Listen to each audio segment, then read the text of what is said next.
Welcome to another episode of the Macros and Muscles podcast. We have a very special guest today. His name is Aram Grigorian of 4 Weeks to the Beach. He's a nutrition coach, a strength coach, hormone and mindset specialist, the founder of the annual Real Coaches Summit in Vegas, and co-host of the Other Side Lifestyle podcast. Welcome. Thank you for having me, ladies. I'm actually going to delete the whole hormone and mindset specialist thing because that's so fucking outdated. I was kind of going through and I like picking and choosing what I probably should have asked you beforehand. That's from my website, right? Yeah. Yeah, that needs to change. Especially since my stance on all that stuff has changed so much since I've gotten all those horseshit certifications anyway, that like we could certainly go into that if you want, but it's No, I know. You it's know what? That's not a bad thing to talk about yeah. because and I know you better than that, but I was like, okay, well, he's got them. And I know that's something that you work on with your clients. I mean, that's something that we deal with every day. So, When we say work on it, like the eating like mindset. an eating like an adult is working on your hormones, right? Training, taking days off, like all the basic stuff that we keep preaching every single day on Instagram. But as far as the mindset stuff, like there's not a certification that's going to teach you that. Like I think the best one out there right now that I know of that I would co-sign for is probably Casey Joe Arvidas' healthy mindset Hmm. certification course is probably one of the better ones for coaches to take. But even if you go through that, are you going to understand the depths of everybody's individual psychology and be able to help them go through non-compliance? Because that's really the point of those courses is to help people through non-compliance to get them better results and blah, blah, blah, and to make you feel like a rock star coach. But it just comes down to experience and actually giving a shit. And I think that's something you can't teach people. Exactly. But don't you feel though that you see sort of the same patterns or maybe like the same, I don't know, three or four different patterns that all people kind of fit? Even after Yeah. I haven't been coaching nearly as long as you have, but I definitely see that. There's really not a lot of unicorns out there. I mean, I work with 99% women and I see almost the same problem with each person that comes into my ecosystem. It's not like anything that's rare or uncommon. It's usually a poor relationship with food because of historical, eating issues. It's usually some type of a poor body image. All can be linked back to a bunch of different things. It's knowing what I need to do, but I'm just not doing it. And very rarely are people missing like the perfect set of macros or the perfect workout plan. It's just I just don't string these things together well enough for long enough. Mhm. hmm And when you said the title about the hormone being outdated, I was going to ask because when you coach someone and you're looking at their full lifestyle, it's not just about something as hormones, well, unless it's medical or something, but it's really just if you have a basic balanced lifestyle that is around health and fitness, your hormones should fall into balance with that. Yeah, I mean, obviously there's considerations like perimenopause and menopause. There's Mhm. obviously things like andropause, which is the male version of those things. If a woman gets a hysterectomy, things like that, Mhm. cancers can certainly affect these things. But there's so much research now that's available. Forgot her last name, Dr. Lauren something. I was actually going to consider having her speak in the next couple of years. But they've now started to debunk this whole idea that just because your hormones crash, that you're now, um, you know, not subject to the laws of thermodynamics or calories in, calories out doesn't work for you anymore. It still does. It just becomes a bit more of a challenging consideration because there's all of these other things that are playing into the equation now. So if before you were running with a full tank of gas every morning as a woman and you were waking up at 100% capacity, that means that you're a little bit more stress resilient. That means you're able to make better decisions on the fly. That means you're a little bit less impulsive, less emotionally reactive. It's not that the hormones going down are the mechanism for why people put on fat. You still need the raw material. Like if you don't eat the food, you don't get fat. It just doesn't work like that. Fat doesn't just materialize out of nowhere. You still have to be putting something in your body. Mhm. The amount of which you're putting stuff in your body changes and how much you can tolerate changes. And that also has to do with a lot of things like losing muscle mass as you age or being less active as you age or having a history of dieting where you've basically programmed your body to eating less food, and now you have to eat even less of it as you get older. So all of these things need to be considered. And again, by saying it's my hormones or my gut health or my age or my metabolism, you're taking the responsibility from yourself and placing it onto these things that you now seemingly can't control, but you can. Hmm. Do you find that when you try to explain that to women, a lot of times their first reaction is, but nothing has changed. This happened overnight. I get that a lot. Um, and yeah, it can be kind of hard to get people to see it wasn't overnight. It was gradual and things have changed. And once you can kind of highlight that, it kind of, makes people be a little bit more introspective and think back a little bit. I think you used the proper word there is introspection. Not a lot of people are doing a lot of self-reflection these days. We're running from task to task. Everybody's overburdened. Everybody's overcommitted, underslept, overstressed, overwhelmed, underappreciated. And we live in this very dopamine heavy environment where we're just getting these quick hits from everywhere. And there's not a lot of people that are just like sitting down and talking to people anymore with any level of depth. There's no level of meditation. People don't want to spend the time to check in on their own feelings because feelings can be icky and scary. And this is like the woo side of coaching, I think, that people don't want to hear about. But this is all the shit that matters because this is the stuff that's either going to allow you to do the things that you know you have to do, or these are going to be the reasons why you don't do the things that you have to do. And for me, I always want to live in a place where I'm empowered to take action and be responsible for my own outcome. Like if I'm told like, hey, your testosterone's low. Okay, cool. What can I do outside of my testosterone to still optimize how I'm capable of feeling? Okay, do these things. Great. I know I can control those things. I can control Hmm. lifting. I can control movement. I can control my bedtime. I can regulate my stress. Like those are all things I have control over. I like knowing I can do that. As opposed to just being told like, no, your testosterone is low. Now you're fucked. Well, that's a very disempowering message. And I think unfortunately right now, especially in the menopause community, we have a lot of these PhDs and a lot of these MDs who have very large accounts. I mean, I'm sure you and I can all name them. And I don't really feel the need to have to call them out because they're eventually going to get called out as grifters anyway. But they're spewing these messages of disempowerment to women and basically saying like, unless you do it my way and by my book and my supplement protocol, none of this stuff is going to work. And it's just plain bullshit. And I feel bad for women over 40 because they're the ones who are being lied to the most in the fitness industry. And they're the ones who are the most body conscious and the most susceptible to those types of messaging. Yeah. Hmm. And it's funny because while age is definitely a factor in people's fitness and health, the matter of muscle and balance and wellness in your fitness journey, that doesn't change as you age. It just gets more important. So women need to be putting on muscle and they need to realize not just for, to look good or sculpted, it's literally for medical health reasons because your body loses the strength, it loses like the availability of cells, hormones, and things. So we need to grow that as much as we can. I was just talking to somebody yesterday. A client of mine was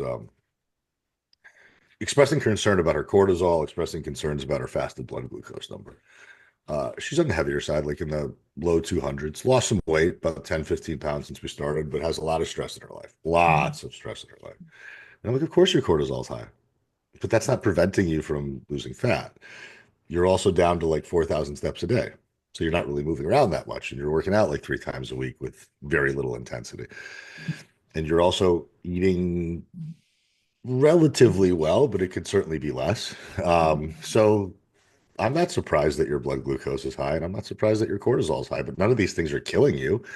And they're not really a concern because if you lose another 20 or 30 pounds, a less fatter body is going to be more stress resilient. Like, unfortunately, the more fat you accumulate as you age and the more muscle you lose as you age, the less stress resilient your body becomes. Mhm. All of those pathways and all of those capillaries and highways that go through your body, like blood vessels, they're not going to go towards fat tissue. They're going to go towards muscle tissue. Like the more muscle tissue you have in your body, the more plasma and the more stuff you have moving around. Like it Mhm. wants to go towards muscle because muscle needs blood supply. And when you have blood supply, you have oxygenation of blood and you have nutrient density in those areas. So like that's a good thing. Mhm. And unfortunately, especially women. And again, I always reference women just because that's what I know about. Mhm.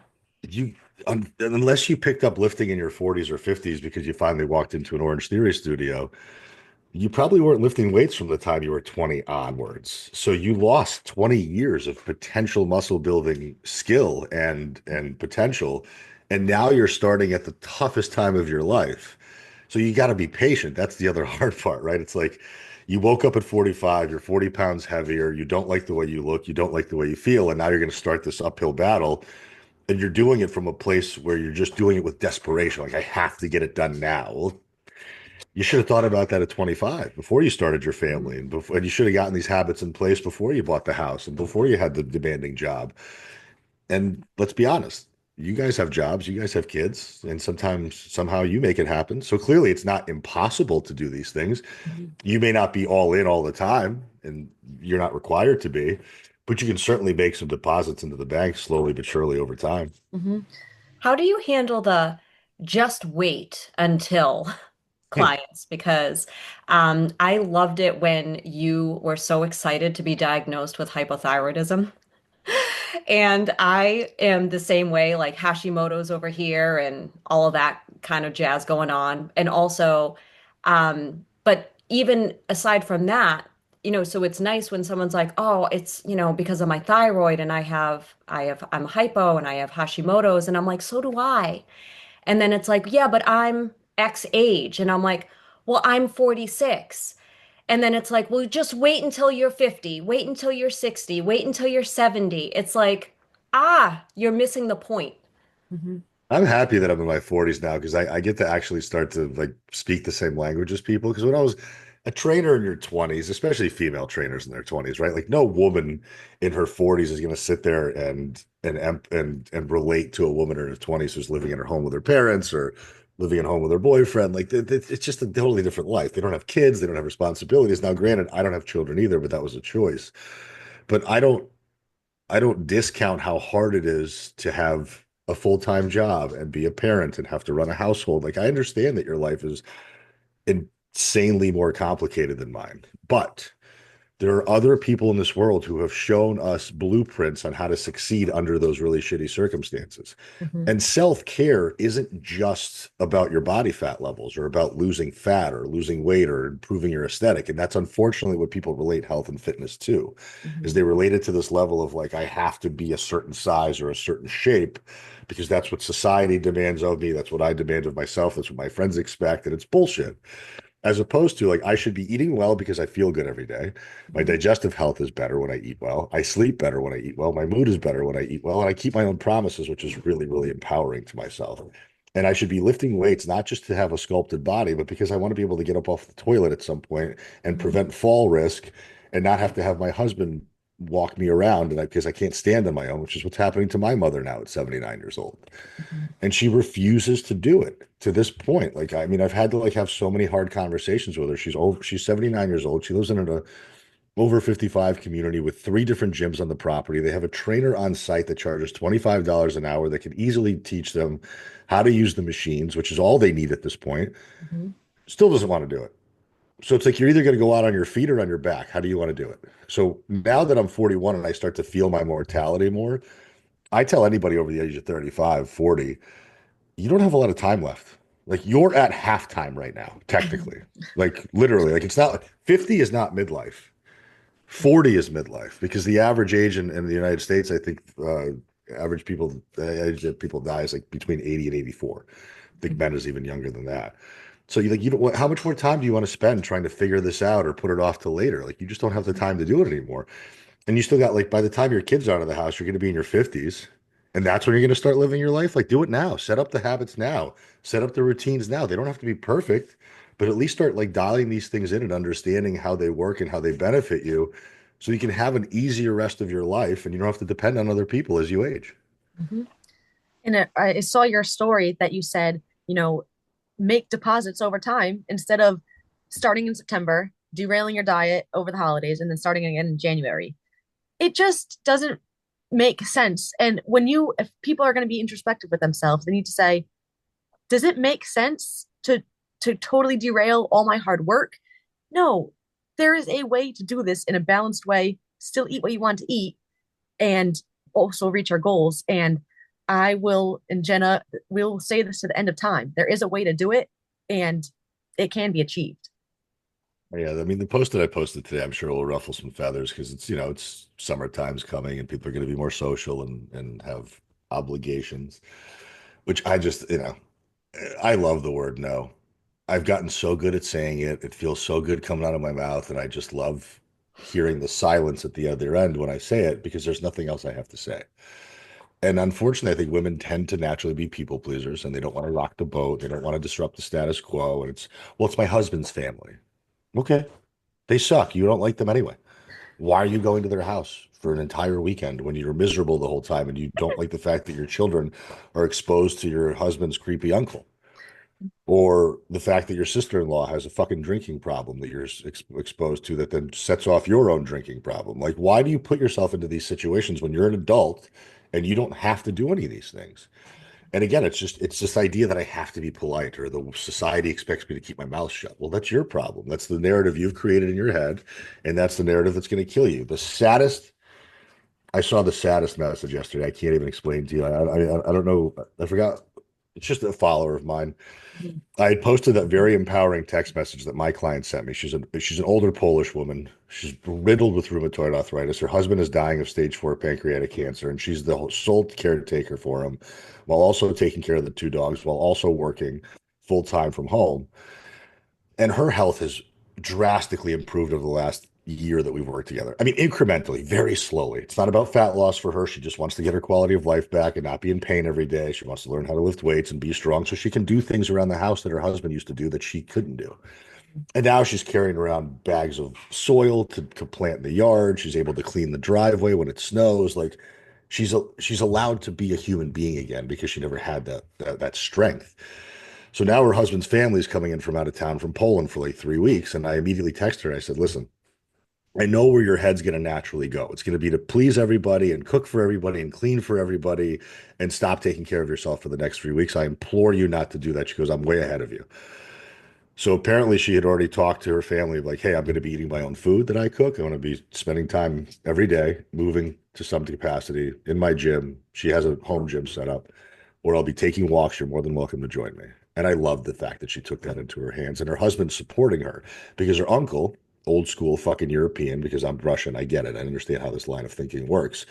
Well, why does a woman need to be strong? She just needs to spend her time in the kitchen.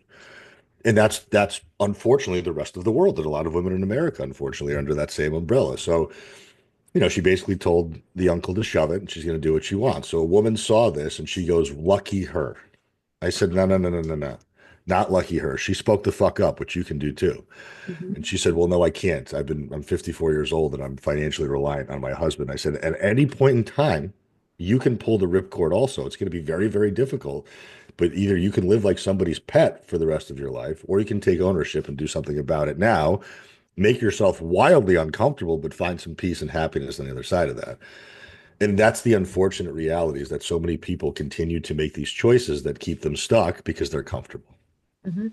And I loved that perspective that you said about tradition.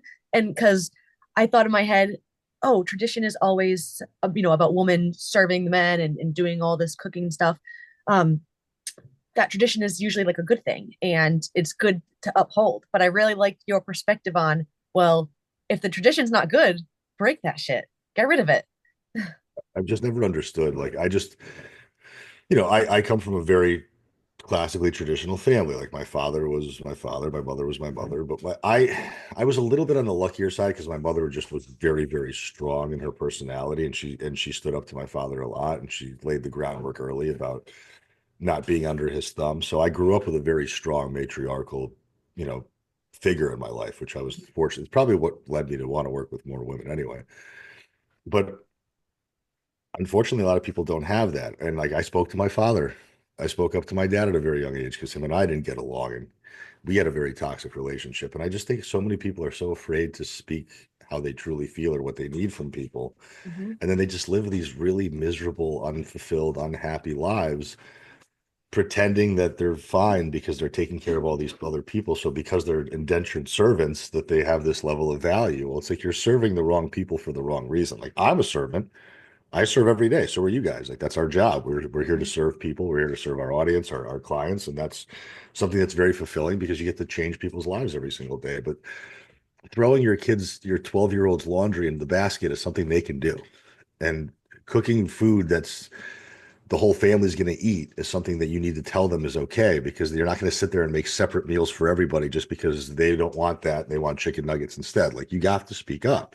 Mhm. And if you have family in town, you have to tell them, hey, like I take walks in the morning and I go to the gym for an hour a day. And if that's disruptive to you, here's the remote for the television and have fun. It's okay. Nobody's going to hate you or like you any less. And if they do, fuck them. Who cares? Because at the end of the day, when you're dying at your bedside at 85 years old, all these people are going to do is come there, pay their respects, and they're going to be right out of the way anyway. So Mhm. if you don't live for yourself and take care of yourself, nobody else is going to do it. Mhm. Well, I love that your training and the coaching method that you apply is also fully about empowerment and autonomy because when people realize they can do things for themselves, it creates a whole new web of mental health and actual action that people can take. Because I know for myself, and just whether it was my own training or helping people, you set an example for yourself and you realize that you can literally do things that you never thought you could or would because of the current thing that you're doing, taking care of yourself. And also, when women or anyone delegate things to other people instead of taking everything on because we don't want things to fall through the cracks or we want everything to be perfect, that is unsustainable in itself because it is also an act of strength and vulnerability to realize what you are capable of and what you're not, and that is being able to delegate and share that with people. Say, I'm going to do this for myself and take care of myself, or how about, yeah, you put your clothes away, or you can figure out how to cook dinner because I need to take care of myself too. And at the end of the day, we all know that we have to rely on ourselves. So I feel like that's just such an awesome thing that you're coaching people in, not just, feeling good, looking good, but also mentally, like you can do these things.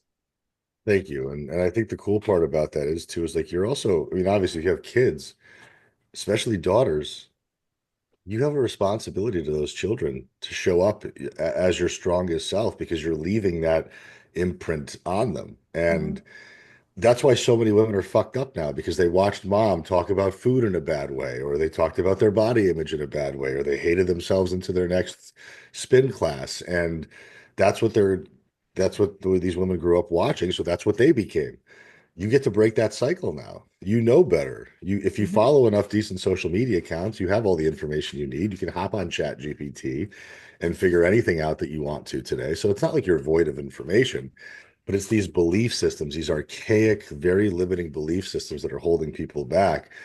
And as much as we can sit here and give everybody the tactics, right? We can talk about macros and calories and sets and reps and great. Like we could do that, but that's not going to help anybody because we're doing that already every single day for free. The amount of good free content that exists on our pages, on our colleagues' pages. I mean, if people just sat there and just really actually read the captions, looked at the posts, I mean, they'd have all the knowledge they'd ever need to get themselves to a better place. But the only reason why they don't continue to do that is because they have a belief that it has to happen immediately and the Mhm. result needs to occur tomorrow or else it's not worth it. And if there's any sign of resistance in their life, then they just stop. And I've just never understood that. Like I voluntarily stopped doing certain things. Like I stopped tracking my food in April and I'm still not tracking it. But it's also because I don't really have any specific goals. I eat two variations of the same four meals every day. I eat out maybe two, three times a week, and that's been a little bit looser lately because I've just been having some fun with it. I Mhm. work out four times a week. Like I have my basics. They're in place. I don't need to track my food to understand how much I'm eating.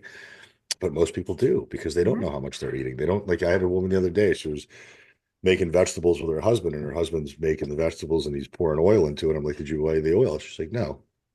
I said, did you know that that 15 milliliters of oil is 120 calories? Like this big. Very tiny, very. And when I showed my mother that one time, it was eye-opening to her because she usually just freebases her salad with oil, and it looks like she's like a drunken bartender that's just pouring shots for people. That's what it looks like when she makes a salad. And in her mind, it's like, well, I'm eating a salad. It's like, yeah, but it's smothered in fat. And those calories matter, and they're not even filling. Like fat calories generally are not filling calories. So when you go out to eat and you're eating multiple meals out per week and they're smothering your food in oil that you don't know about, like, yes, you're getting the pan-seared salmon, but there's also 4 servings of oil on it. So all of these little decisions add up. And I think, yes, the tracking part allows for that awareness. Do you have to track for the rest of your life? No. But Mhm. should you be eating well regardless of tracking? Yeah. Yes. Like I have all my clients whenever they go on vacation, especially now at the summers here, I'm like, I don't want you tracking food unless you're staying in an Airbnb where you're going to be in the kitchen two out of 3 meals a day and you're not eating out all the time. If you want to bring your scale, sure, great, do it. But if you're staying in a hotel and you're going to be eating 3 meals out a week, what's the point of tracking? You're going to be guessing the whole time anyway, and that's not a reliable source of information for me or for you.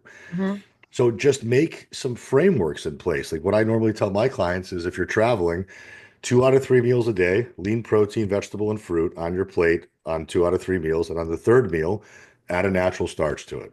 Calorie control without even thinking about it. Mhm. Now, it doesn't mean don't have fun, don't have the pastry, don't have the slice of pizza, but if you're out and about, split these things with people.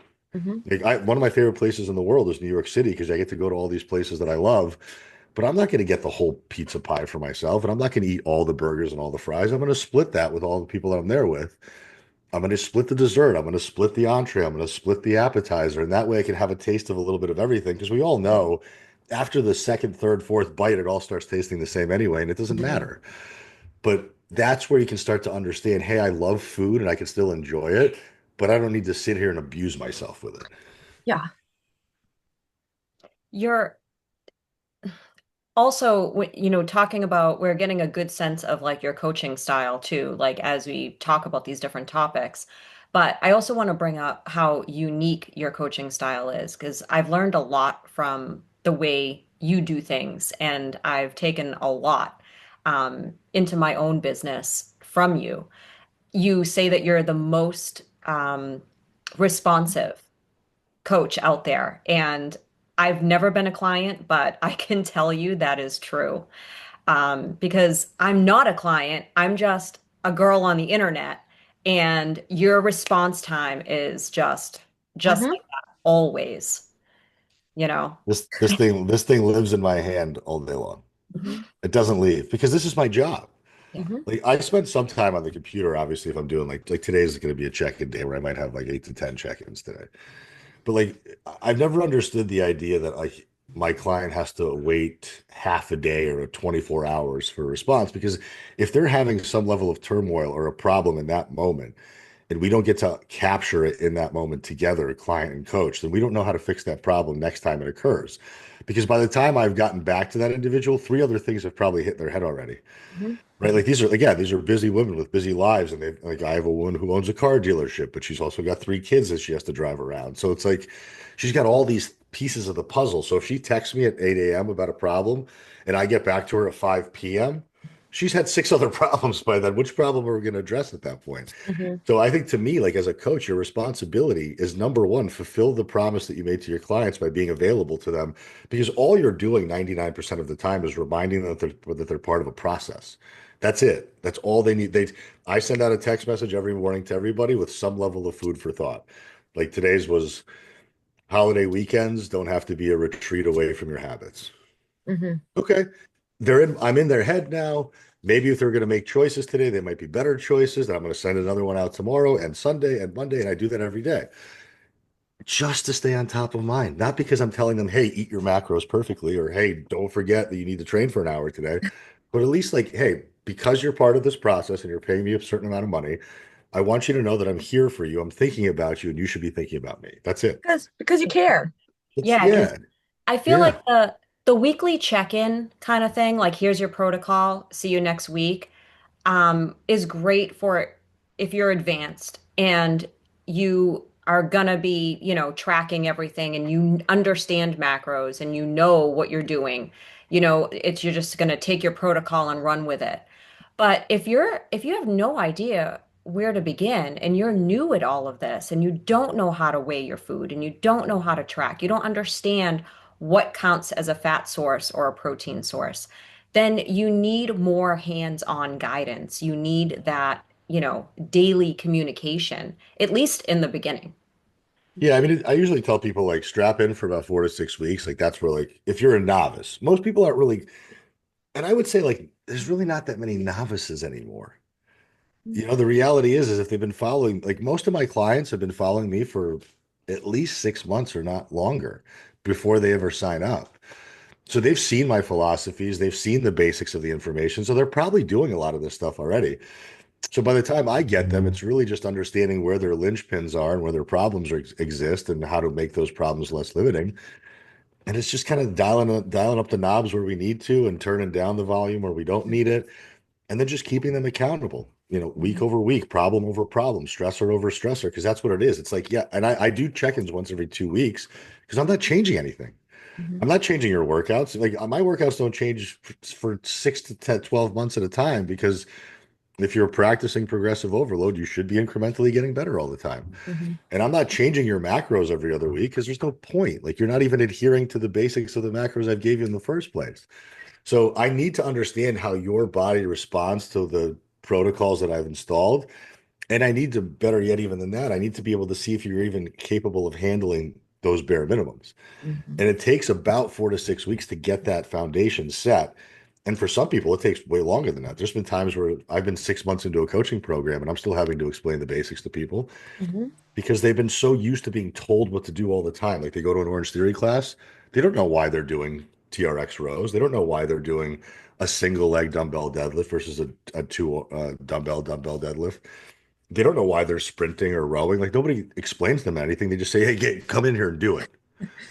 Or they see like a diet online, keto, cut out all your carbs. Cool, that's easy. Like I can do that. I know what carbs are: bread, pasta. I'll just not eat that stuff or fruit, of course. When they start doing that, that's silly. We talk But about that like all the time. Ugh. if anybody's listening to this and you're still not eating fruit because you're afraid, you're on the wrong planet. Um, it's one of the most nutrient dense foods for very little calories. Oh yeah. But it's we have to spend some time understanding what people's problems are. And that's why when I tell people like I charge month to month, I don't make people pay me 6 months in full because let's say somebody wants out after 3 weeks. I'm not going to lock them into a contract because I probably don't want to spend time with you anymore either. And I mean, there's been times where I've talked people out of coaching because they're so obsessed about the physical outcome of what they're trying to do that they don't care about the mental health side of things. And they don't care that they're going to suffer for the next 17 weeks. And I'm like, that's just I'm not a bodybuilding coach. Go hire one of those. They'll put you through hell and back in 16 weeks. That's Ex- what you pay them for. exactly. That's great. Go do that. Like that's their job. I'm not a bodybuilding coach. I don't give a fuck if you lose a pound while you're with me. What I care about is can you step on a scale with no emotional reactivity? Can you walk into a gym and have confidence in the weight section? Can you go on vacation and not have to worry and cover yourself up because you have some level of body confidence again? Can you walk into a restaurant and understand what the good, better, best decisions are? If I've empowered you to do that, then I was worth every penny. And those are skill sets you'll have for the rest of your life. And with those skill sets, you'll be able to manage your weight fine. I have a woman right now who left me after 2 years of working with me early this year, and her wedding's coming up in 3 days. And she just texted me. She's like, "Hey, I put myself through a cut over the last 8 weeks. It went really, really well. And now I know exactly how to get out of it. And I can't wait. It's been so nice to be able to know how to do this all on my own and not have to be susceptible to the stuff I see online." That was the best text message I could have ever got. Like, it was worth all of the time that we spent together. And the fact that she now has her own freedom to live the way that she wants to live. I've just changed a person's life and I can put my head on the bed at night knowing I did something right. And that's what it's all about. It is. So obviously, we're going to put all your information in the show notes, but would you like to just verbally tell people where they can find you and how they can reach out to you? Yeah, I mean, I spend most of my time on Instagram at 4 weeks to the beach. The number's four and the number two. But yeah, obviously you'll show them that. But I will answer all my DMs. I don't have virtual assistants. So if you're hearing from me on Instagram Messenger, it's obviously me. It's not like a robot or a VA. Um, if you're a coach, I do host the Real Coaches Summit, which I do think is beneficial to anybody who's in the industry who's looking to learn and network with other coaches. I have a free coaching thing that I do every week, which is basically it's called the Real Coaches Summit or Real Coaches Network, which we just meet once a week, once every other week, and we discuss case studies, which we'll do next week, by the way.